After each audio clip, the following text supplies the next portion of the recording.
नमस्कार दोस्तों। हर एक व्यक्ति का जीवन दुख, परेशानी और संघर्ष से घिरा हुआ है। क्या इसका समाधान है?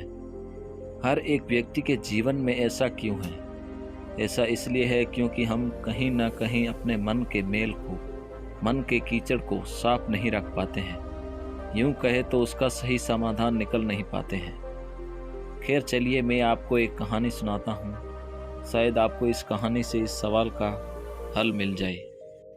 महात्मा गौतम बुद्ध के समय की बात है।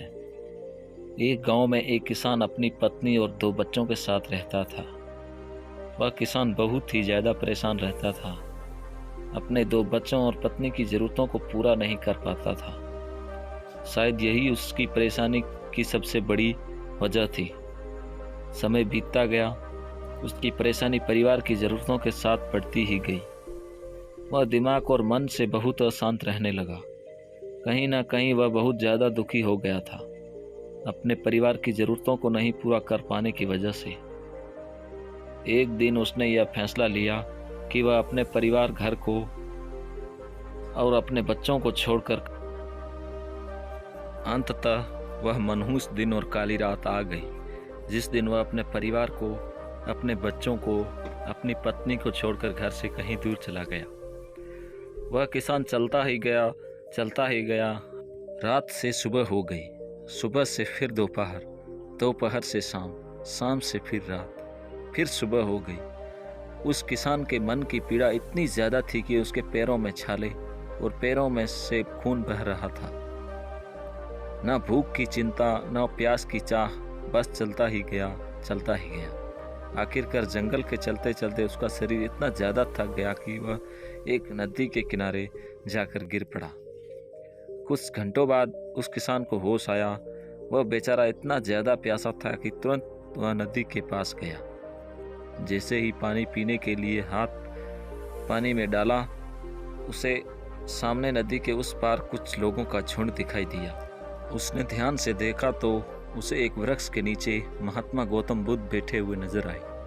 वह तुरंत दौड़कर उनके पास गया और उनके पैरों पर गिरकर बोला कि हे भगवान गौतम बुद्ध, मुझे अपनी शरण में ले लीजिए, मुझे अपना शिष्य बना लीजिए। महात्मा गौतम बुद्ध के इस शरण में कोई भी व्यक्ति खाली हाथ वापस नहीं जाता। यह किसान तो केवल उसका शिष्य बनना चाहता था। महात्मा गौतम बुद्ध जी ने उसकी मनोदशा को देखते हुए उसे अपना शिष्य बना लिया। गौतम बुद्ध और उनके शिष्य वहाँ केवल विश्राम कर रहे थे। उनका विश्राम भी पूरा हो चुका था। वह किसान भी अब महात्मा गौतम बुद्ध जी का शिष्य बन चुका था। अब समय हो चला था कि आगे की यात्रा को पूरा करने की। गौतम बुद्ध और उनके शिष्य आगे बढ़ते चले गए। कुछ दूर निकल जाने के बाद गौतम बुद्ध जी को बहुत जोर की प्यास लगी। उन्होंने अपने नए शिष्य किसान से बोला कि प्रिय शिष्य, जाओ पास के एक सरोवर से, वहाँ से मेरे लिए पानी लेकर आओ। किसान बोला, जो आ गया भगवान। किसान सरोवर की तरफ चल दिया।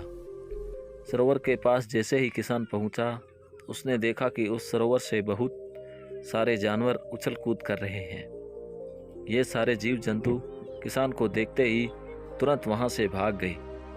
किसान बहुत ही खुश हुआ और उस सरोवर की तरफ चल दिया पानी लेने के लिए।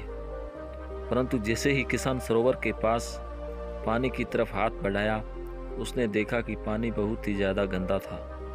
किसान निराश होकर वापस गौतम बुद्ध जी के पास आ गया। गौतम बुद्ध जी ने उनसे पूछा, पानी कहाँ है?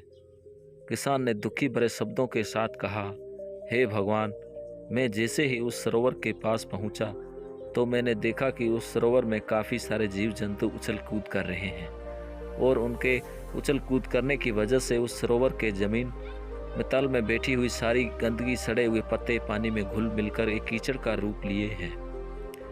यही कारण है कि मैं वह पानी लेकर नहीं आया, क्योंकि वह पानी नहीं कीचड़ हो चुका था। महात्मा गौतम बुद्ध जी उस किसान की बातों को सुनकर मुस्कुराए और उन्होंने कहा, मैंने तुमसे सरोवर का पानी मांगा था। मैंने यह नहीं कहा था कि पानी अगर गंदा हो तो पानी लेकर मत आना। उन्होंने अपने दूसरे शिष्य से अनुग्रह किया कि जाओ और सरोवर से पानी लेकर आओ। उनका दूसरा शिष्य निकल पड़ा पानी लेने के लिए।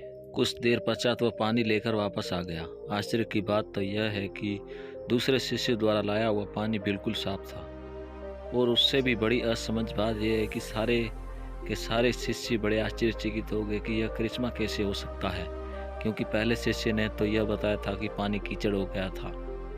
महात्मा बुद्ध ने सारे शिष्यों को यह बताया कि जब सारे जीव जंतु उस पानी में उछल कूद कर रहे थे, तब उस दौरान उस सरोवर के पानी के तल में बैठी हुई सारी गंदगी, सड़े हुए पत्ते सब घुल मिलकर कीचड़ रूपी पानी का रूप ले लिए थे। परंतु जितने समय में प्रथम शिष्य वापस आया और दूसरा शिष्य वापस गया, उतने में उन जीव जंतुओं के भाग जाने के पश्चात उस सरोवर का पानी धीरे धीरे शांत हो गया था। और जैसे जैसे सरोवर का पानी शांत हो गया, उस सरोवर के कीचड़ रूपी पानी में खुली हुई सारी सड़ी गली हुई पत्तियां और मिट्टी धीरे धीरे शांत होकर उस सरोवर के तल में जाकर बैठ गई, जिससे उस सरोवर का पानी शांत होकर साफ हो गया तथा सारे गले हुए सड़े पत्तियां भी शांत होकर आराम से उस सरोवर के तल में जाकर बैठ गए थे। प्रिय शिष्यों, अगर उस सरोवर में किसी भी तरीके से का कोई हलचल नहीं होता तो उस सरोवर की हर एक चीज सबको जहां पर होनी चाहिए थी वहीं पर ही रहती हैं। उन जीवों जंतुओं के हलचल की वजह से सरोवर के तल में बैठी हुई सड़ी गली पत्तियां उस शांत पानी में भी मिलकर एक कीचड़ का रूप ले लिए थे। ठीक उसी प्रकार हर एक व्यक्ति के जीवन में तरह तरह की समस्याएं, परेशानियां और कठिनाइयां आती है, जिसकी वजह से हमारे मन में हलचल सी मच जाती है, हमारा दिमाग और मन अशांत हो जाता है। तत्पश्चात हम कोई गलत निर्णय साथ गलत फैसला ले लेते हैं। अगर हम थोड़ा समय देकर उन कठिनाइयों, परेशानियों और समस्याओं के बारे में समझने की कोशिश करें तो मन की हलचल उस सरोवर पानी की तरह शांत हो जाएगी, जिससे हम अपने जीवन में सही निर्णय का चुनाव करते हुए उसका समाधान निकाल लेंगे। किसान को महात्मा बुद्ध जी की सारी बातें बिल्कुल साफ साफ समझ में आ गई। उसे यह भी समझ में आ गया कि उसके परिवार में कुछ आई हुई सारी परेशानियां, दिक्कतें और जिम्मेदारियां भी इसी सरोवर की सड़ी हुई, गली हुई पत्तियां और मिट्टी रूपी कीचड़ की तरह है। बस ज़रूरत है थोड़ा समय निकालकर मन को शांत करते हुए उन परेशानियों, दिक्कतों के बारे में समझें और उनका समाधान निकालने की कोशिश करें। दोस्तों, अगर वीडियो अच्छी लगी तो वीडियो को लाइक और चैनल को सब्सक्राइब कर दें।